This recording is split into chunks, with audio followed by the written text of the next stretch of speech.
কারণ হচ্ছে যে এই আমিনা গলির সাথে আমার স্কুল লাইফ থেকে আমার সম্পর্ক।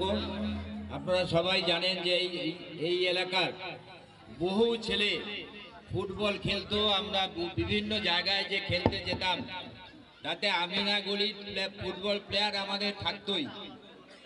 তখন থেকে আমাদের মাথায় একটা চিন্তা ছিল যে এই জায়গায় একটা খেলার মাঠ কি করে করা যায়, কারণ এটা অনেক নিচু জায়গা ছিল।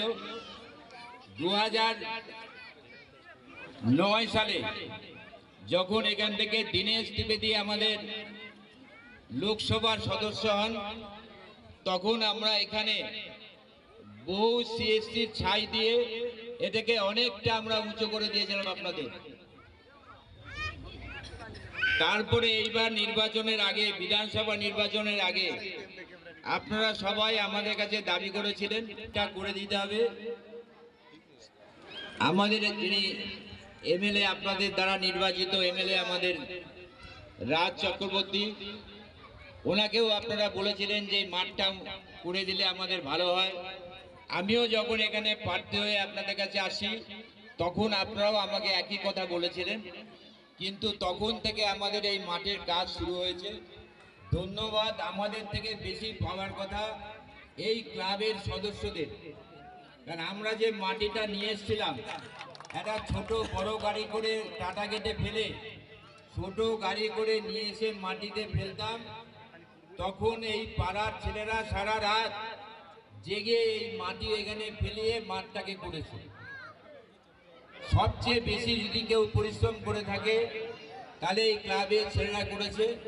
আর এই ক্লাবের হয়ে আমি রাজ চক্রবর্তীকে ধন্যবাদ জানাই, তার কারণ রাজ আমাদের যে দাবি ছিল, আমাদের যে আশা ছিল, সেই আশাটা পূরণ করেছে। একটা দেখার মতন মাঠ এখন এখানে আমিনাগুলিতে এলেই মনটা ভরে যায়, কারণ সবুজ দেখলে সবারই ভালো লাগে। আচ্ছা, এই সবুজ পরিবেশটা এখানে ছিল না, এই জায়গাটা কালো হয়েছিল, আজকে এই জায়গাটা সবুজ। মঞ্চে উপস্থিত আছে আমাদের সঙ্গেই हम सबों के प्रिय विधायक राज चक्रवर्ती जी हमारे बीच उपस्थित हैं। हम सबों के सीनियर हमारे राजनीतिक गार्जियन प्रशांतोदा, वाइस चेयरमैन साहब सहित सभी काउंसिलर्स, उत्तम दास है, हमारे फुटबॉल प्लेयर साहब हैं। हर समय हम लोग को गाइड करते हैं टीटागढ़ के बारे में। वो टीटागढ़ को बारीकियों को टीटागढ़ वो अनाउंस करते हैं, वो मीटिंग में बोलते हैं कि वो हम लोग के साथ बैठकर बोलते हैं कि हमारा ये शहर अन्य शहरों के अपेक्षा 20 साल पीछे चल रहा है।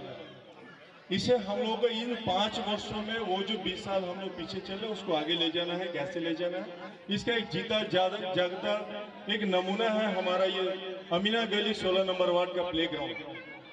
कुछ दिनों पहले जब हम लोग यहाँ आते थे, यहाँ कूड़ा करकट फेंका रहता था, गंदगी भरी रहती थी, और ये आज ये जगह देखने के बाद इतना सुंदर, इतना अच्छा लग रहा है कि क्या बताएं। यही नहीं, इसके बाद भी वो टीटागढ़ को और अच्छे से सजाना चाहते हैं। दुर्गा पूजा के समय आप लोगों ने देखा होगा कि जिस तरह का लाइटिंग का व्यवस्था हम लोग कोलकाता में देखते हैं, आज हम लोग का स्ट्रीट लाइट टीटागढ़ में लगा हुआ है। टीटागढ़ पौरसभा की तरफ से जितना